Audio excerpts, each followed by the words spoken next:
यह बात है बिहार के नालंदा के नौनिया विघा की, जहां एक गर्भवती महिला को दहेज न मिलने की वजह से जलाकर मार दिया गया। इतना ही नहीं, इन लोगों ने लाश के टुकड़े टुकड़े कर जमीन में गाड़ दिया।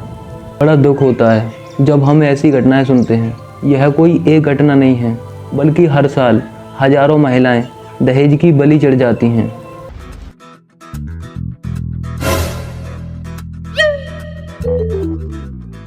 अरे दया, ये खुल क्यों नहीं रही? अरे बाप को दहेज में मिली थी। नेशनल क्राइम रिकॉर्ड ब्यूरो की रिपोर्ट के अनुसार दहेज को लेकर 2018 में 12,826, 2019 में 13,307 तो 2020 में 10,666 मामले दर्ज किए गए। इनमें से दहेज की वजह से मृत्यु के 2018 में 7,167, 2019 में 7,141 तो 2020 में 6,966 मामले सामने आए। ऑन एन एवरेज हर घंटे एक महिला की मौत दहेज की वजह से हो जाती है। वीडियो में आगे बढ़ने से पहले यह जान लेते हैं कि आखिर यह दहेज प्रथा है क्या।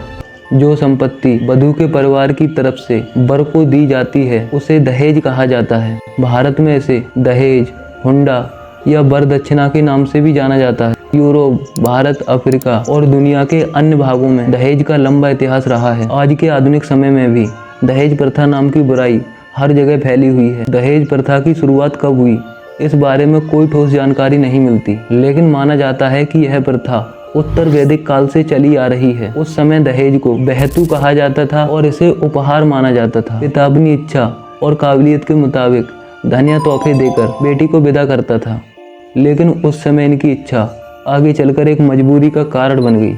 आज के इस मॉडर्न जमाने में दहेज प्रथा एक ऐसा रूप ले चुकी है, इसमें लड़की के माता पिता और परिवारजनों की इज्जत दहेज में दिए गए धन दौलत पर ही डिपेंड करती है। लड़के वाले भी एकदम खुलकर शादी के दहेज के रूप में मुंह मांगे पैसे और संपत्ति मांगते हैं। उन्हें इस बात में कोई शर्म नहीं लगती कि वो लड़के की शादी कर रहे हैं, लड़के को बेच नहीं रहे हैं। देश में लड़कियों की बेशुमार संख्या पढ़ी लिखी होने के बावजूद भी अनमैरिड रह जाती है, क्योंकि हर माता पिता दहेज देने में सक्षम नहीं होते।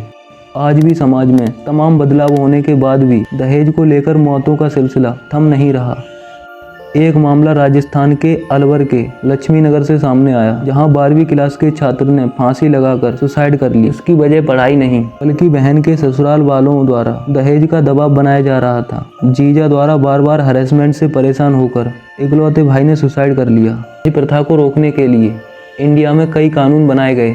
दहेज निषेध अधिनियम 1961 के तहत दहेज लेने देने या उसके लेन देन में सहयोग करने पर 5 साल की जेल और 15,000 रुपए से ज्यादा जुर्माना हो सकता है। इतना ही नहीं, हर महिला का पति या उसके रिश्तेदारों द्वारा किसी महिला को मानसिक या शारीरिक नुकसान पहुंचाने या आत्महत्या के लिए मजबूर करने पर सेक्शन 498A के तहत 3 साल की जेल हो सकती है, और सेक्शन 304B के तहत अगर किसी लड़की की शादी के 7 साल के अंदर मौत हो जाती है और साबित हो जाता है कि दहेज के लिए प्रताड़ित किया गया था, पति और रिश्तेदार को कम से कम 7 साल से लेकर उम्र कैद तक हो सकती है। दहेज प्रथा एक गंभीर समस्या है जो महिलाओं के साथ भेदभाव और हिंसा को बढ़ावा देती है।